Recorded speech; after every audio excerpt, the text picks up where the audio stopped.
The card is matte white with embossed silver letters, and you have touched it so many times, the edges have gone soft. You found it 3 weeks ago on the floor of the shopping center near the food court, except that is not quite true. The woman pressed it into your hand and said you had the kind of face the camera loves, and you took it the way you take something when your whole body says yes before your brain can weigh in. Horizonte talent and placement. You called the number twice. A woman answered both times warm and unhurried and called you by your name as if she already knew you, which she did because you had submitted the online inquiry form. But at the time, it felt like recognition. The bus station smells like diesel exhaust and the particular human warmth of people who have been waiting too long. It is 5:47 a.m., and the light is the color of old teeth. You have 3,400 pesos in a zippered interior pocket, 11 months of weekend pharmacy shifts compressed into a number that feels large in this station and will feel very small very soon in the city. Your bag is a dark green duffel that belonged to your father, the kind with a stiff cardboard insert in the bottom. Last night, your cousin printed the agency's contact page, the address, the phone numbers, the staff directory, folded it twice, and made you slide it under the cardboard. Just in case, she said. You almost told her she was being dramatic. You didn't, because some part of you understood, even then, that the just in case was not for the dramatic version of disaster. It was for the ordinary version. The one that starts with a bus ticket and a soft edge card and a woman who knew your name. You have told your mother you got a data entry job with a logistics company. That is almost true in the way that a window and a wall are almost the same thing. The bus costs 180 pesos. You count it out carefully. Everyone else on the platform is going somewhere ordinary. You are the only person here going somewhere that could change everything. Or at least, that is what you tell yourself in the diesel-smelling dark. The second, and it feels like confidence, and you hold it the way you hold the card, carefully, with both hands. The office is on the 4th floor of a building that shares an elevator with a dental clinic and an accounting firm. This matters to you immediately. You note it the way you note everything that confirms you were right to come. Legitimate businesses share elevators. The receptionist offers water in a real glass, not a plastic cup, a glass with the agency's logo printed in the same embossed silver as the card. Claudia, the woman who recruited you, greets you in the reception area as if you are already a colleague, which is a specific and practiced social technology that you do not yet have language for, but register somewhere below the surface. There are 2 other girls in the waiting area. Valentina is from a coastal city and wears good shoes and holds her bag the way people hold things. They are not sure they are allowed to set down. Rosario is from a mountain town 4 hours north and is the most alert person in any room she enters. You can see it in the way her gaze moves, cataloging, not anxious, but precise. You will become the most important people in each other's lives. Right now, you are just strangers trying to look like you belong. The photographer's name, you are told, is Diego. He adjusts a standing light until it is warmer than natural light, the kind that makes everything look like the beginning of something good. Claudia compliments your bone structure. The camera clicks 3 times. You smile because it is easy to smile when someone is paying attention to you for a reason that feels real. That evening, Claudia takes all 3 of you to an apartment 2 metro stops from the office. It is clean and furnished, and the refrigerator has exactly the right things in it. Eggs, bread, juice, some fruit. Not the chaotic abundance of a real home, but the careful simulation of one. 3 toothbrushes still in their packaging set out on the bathroom counter. Claudia thought of everything. When she leaves, she takes the apartment key with her and says she will bring yours in the morning. Logistics, she explains. She is managing a lot of details. The small voice in you, not alarm, just attention, notices. You tell it to be quiet. It has been wrong before. The apartment has a second door at the back of the kitchen with a padlock on it. You do not ask. Neither does Valentina. Rosario asks once and is told it is a storage unit. She does not ask again, but that night, very quietly, she tries the handle. You hear it from across the room and pretend you are asleep. The window above your bed has bars on the outside. This is normal in this city. You look at them for a moment before you close the curtain. Before you sleep, you take the printed page from under the cardboard insert in the duffel and fold it smaller and slide it inside the lining of your sock along the seam at the heel. It feels excessive. The voice that noticed the missing key tells you to leave it there. The contract arrives on the second morning, 11 pages in formal language, dense with subclauses, and Claudia walks you through what she identifies as the main points, the way a person summarizes a film they assume you have already seen. Placement fee, deducted from first month earnings. Housing costs covered in advance and accounted for. Travel expenses billed against the contract. Non-disclosure standard for the industry. She slides a pen across the table. A real pen, weighted, silver, the kind that costs enough money to make signing feel like an occasion. Valentina signs quickly, Rosario signs without looking up, her jaw held at a particular angle. You read more slowly. You find a clause about repayment obligations in the event of contract termination, and you ask what it covers. Claudia explains, if you leave before the contract period, you are responsible for the housing, the photography session, the visa processing, the placement administration. She says this matter-of-factly, it is standard. The industry works this way. You are not supposed to know that the debt, 14,000 pesos before you have earned anything, is not meant to be repaid. It is meant to be held. It is the cage built in small font, and Claudia is explaining it to you in the same pleasant tone she uses for everything, which is how it works. There's a small photo box above the signature line. Your headshot, already printed, already embedded in the document. Your own face looking back at you, attached to something you only half understood. You put the pen to the paper. The ink smells faintly of something chemical and sharp. 3 days into the apartment. Claudia is describing the placements, and the description she gives you does not match what she tells Valentina, which does not match what she tells Rosario. You compare notes that evening, quietly, standing close together in the bathroom with the tap running. Hotel management training, she told you.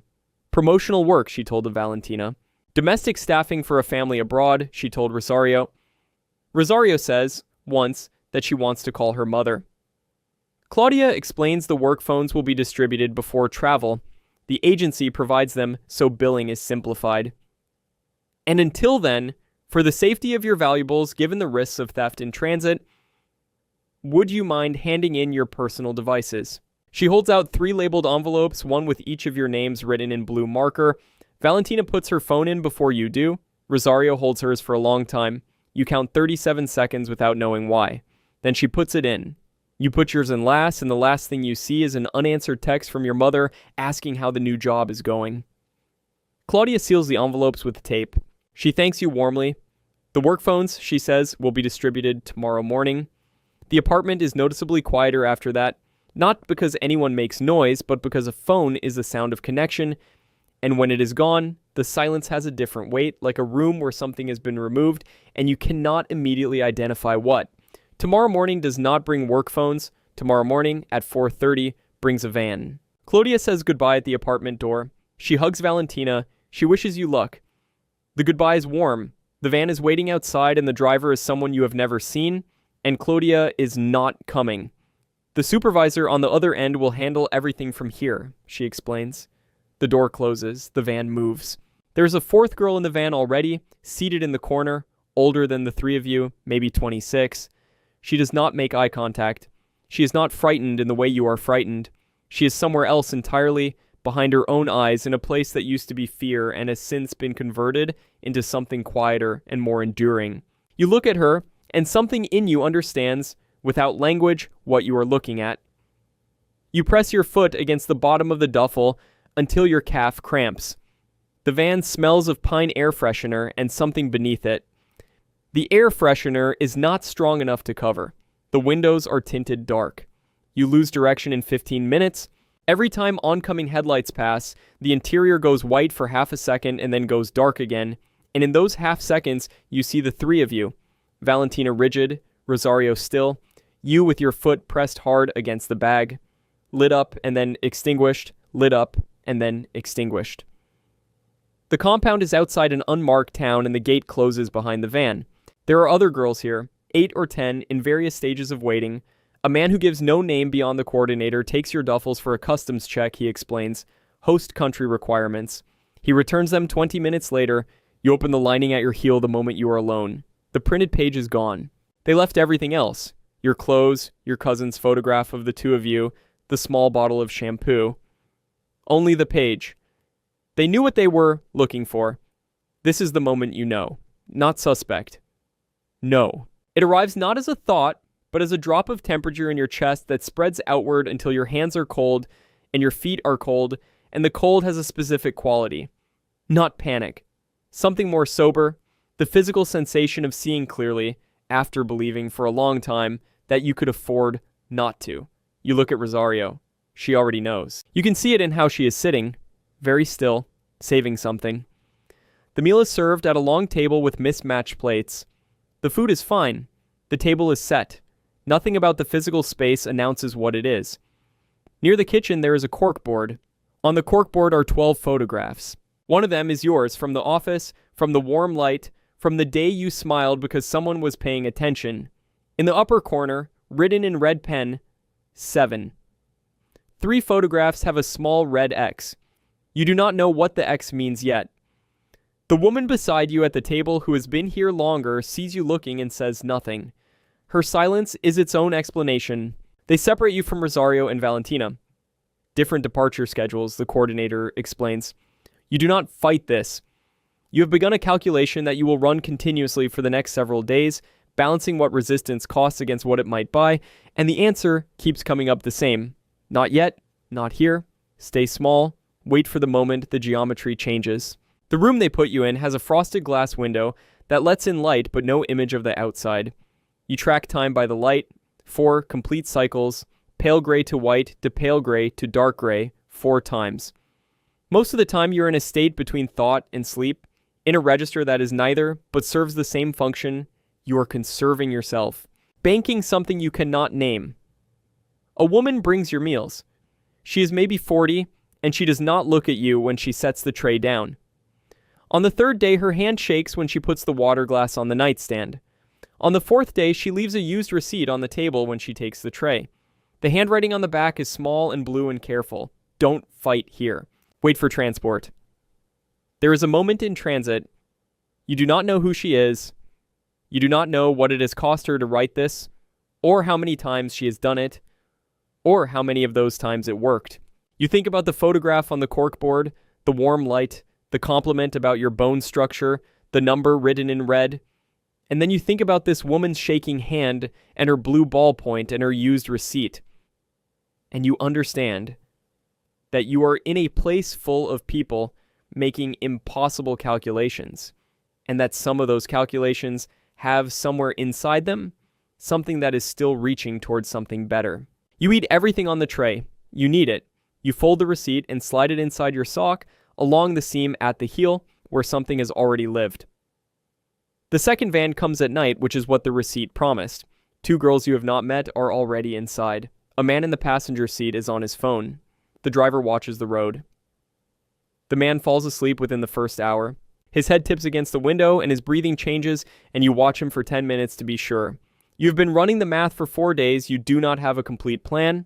You have the first move and the second move and a significant gap between them that you have decided to cross with whatever you find on the other side. This is not bravery. This is the cold arithmetic of someone who has weighed both options and found one of them unacceptable. The van stops at a fuel station on a 2-lane road. The driver gets out. You see his back, the pump, the particular stillness of a person doing something routine. Inside the glass booth of the station, 60 meters away, there's a light on and a person behind the counter. A real person, a public person, someone whose job is simply to be present in a lit place.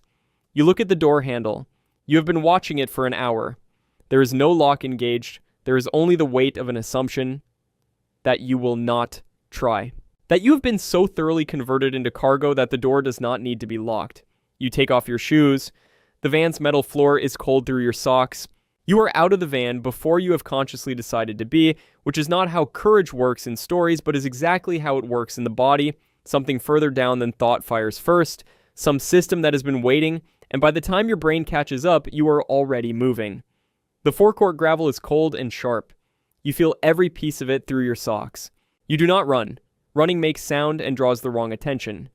You walk with the deliberateness of someone who has a reason to be walking, which you do, which is that you will not get back in the van.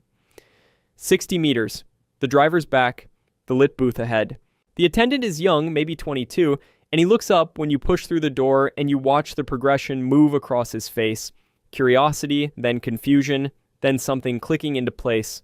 Not recognition of you specifically, but of what you are. The bare feet on his linoleum floor. The particular quality of your wakefulness. The eyes that are very, very open. The controlled walk of someone who has been waiting days for this exact moment. Behind you, the van door opens. You do not turn around. The attendant picks up the phone on his counter. He dials before you reach him. He looks at you, not at the van, while he dials. He slides a bottle of water across the counter without being asked. The plastic is cold and real, and you hold it with both hands. The van's headlights come on. You watch them in the reflection of the cooler door glass, alongside your own face, someone who has been somewhere terrible and walked out of it, which is exactly what you are. The headlights swing, and then the van moves quickly back onto the 2-lane road, and in the glass, you watch it go. In the cooler door, you look like yourself. It surprises you. You're not sure what you expected to look like, but yourself was not it. And the fact that you still are. That whatever happened in the frosted room, in the van, at the table with the numbered photographs, did not succeed in converting you into something other than the person who got on a bus with a soft-edged card. Feels important in a way you will spend a long time understanding. The attendant's name tag says Marco. He puts his jacket over your shoulders. It smells like coffee and the ordinary human warmth of someone who showed up for a night shift and is now doing something that was not in the job description. He says something into the phone. He does not put the phone down. Outside, the 2-lane road is empty. The van's taillights are gone. The gravel of the forecourt is silver under the station lights, and there is a warm stripe of yellow light falling from the booth across the concrete, and you are standing inside it on linoleum in your socks, holding a cold bottle of water, which is the whole world right now. There are people whose job it is to be present for what comes next. You learn this slowly, over the days following, in a government shelter with a common room and a bookshelf with paperbacks in 4 languages and a sign listing 12 organizations.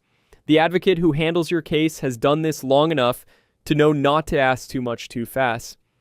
She sits across from you and explains in careful language that what happened to you has a name.